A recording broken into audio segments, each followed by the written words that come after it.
The lamp is moving. Behind the frost-filmed windows of the Hinterkaifeck farmhouse, a light drifts from room to room. Slow, unhurried, the kind of movement that belongs to someone at home. It is April 1st, 1922. The fields around the farm are still frozen. The nearest neighbor is a long walk away. Smoke rises from the chimney. Inside, the fire has been stoked. The cows have been fed. There is food on the kitchen table, partially eaten. Everything looks the way it looks when people live somewhere. The Gruber family had been dead for 6 hours. The lamp kept moving. The Hinterkaifeck farm sat 6 kilometers from the nearest village, at the end of a track that turned to mud every spring and ice every winter. To reach it, you walked. Andreas Gruber was 63, his wife Cecilia, 72. Their daughter Victoria, 35, had moved back after her husband died in the war. Their grandchildren, Cecilia and Josef, were 7 and 2. The farmhand, Maria Baumgartner, had arrived that very day. Her first, her last. The warnings. In the weeks before March 31st, Andreas Gruber had been telling people something was wrong. He had found footprints in the snow. They came from the tree line. They went to the barn. They did not go back. He had found a newspaper inside the house, a Munich paper, weeks old, from a town no one in the family had ever visited.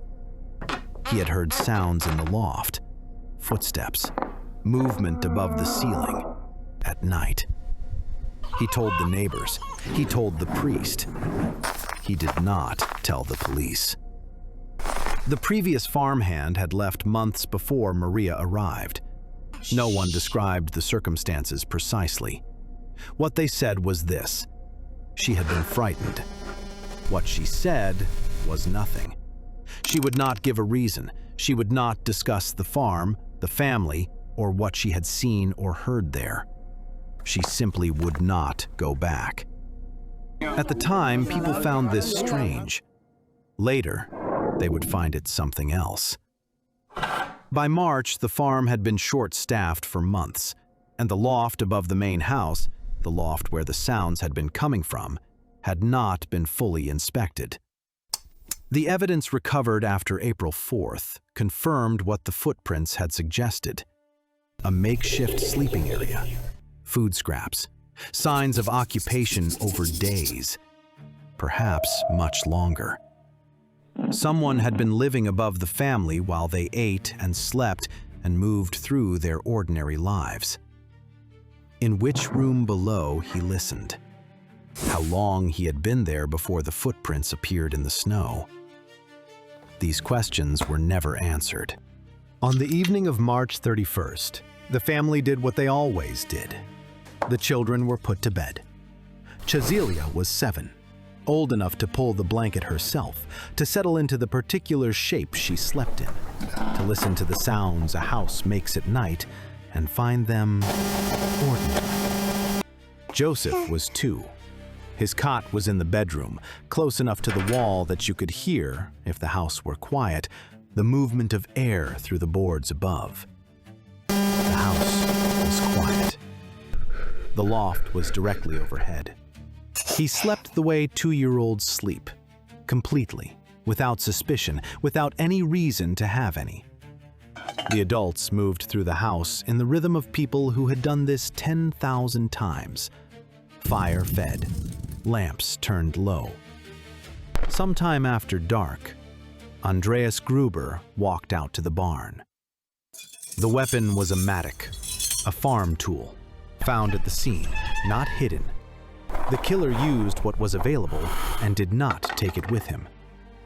No one screamed loudly enough to carry 6 kilometers. Or if they did, the fields were empty. The bodies were covered, not posed, covered. This detail appeared in the original investigation reports and was not explained. because it could not be explained. It would stay unexplained. And then he stayed. He fed the cows. He stoked the fire. He did not run. The fire burned continuously across 3 days, April 1st, 2nd, 3rd. Someone fed it wood from the stack beside the house. The cows were milked on the morning of April 1st and April 2nd. Feed was distributed, water drawn. The animals were alive and cared for when the search party arrived on April 4th. Food was taken from the kitchen, not ransacked, taken. Bread, preserved meat, the kind of meal assembled by someone who knew where things were kept. Neighbors later said they had seen a light moving behind the windows. No one came to check. The farm looked, from the road, like a farm that was lived in. The smoke said so. The light said so. Inside, the bodies lay where they had fallen, covered where they had been covered. Someone slept in this house. In which room, on which surface, we do not know. The investigation recovered no evidence of where he rested, only that he did. 3 days, completely, unhurriedly. On the morning of April 4th, the chimney went cold. Lorenz Schlittenbauer came that morning. He gathered a few men and walked the track toward the farm. No smoke, no lamp. He could hear the cows from the yard, the low sound of animals that had been waiting too long. They found the barn first. Over the following months, more than 100 suspects were identified, interviewed, and released. The weapon had no traceable owner. The sleeping area in the loft could not be tied to any individual. The case was active through the 1920s, reopened in the 30s, examined again in the 50s.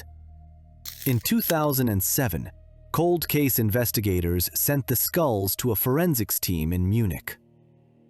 Nothing usable was found. Someone made a decision to remain, not to flee into the tree line, not to vanish into the country. He chose the house. He chose the fire. He chose the rhythm of the farm. He moved around the bodies for 3 days, as though this was simply how things were now.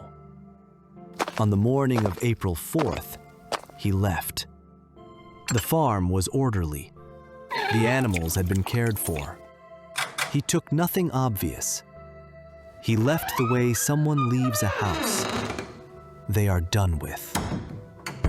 He walked out. The chimney went cold behind him. The cows were hungry by the time Schlittenbauer arrived. The file is still open.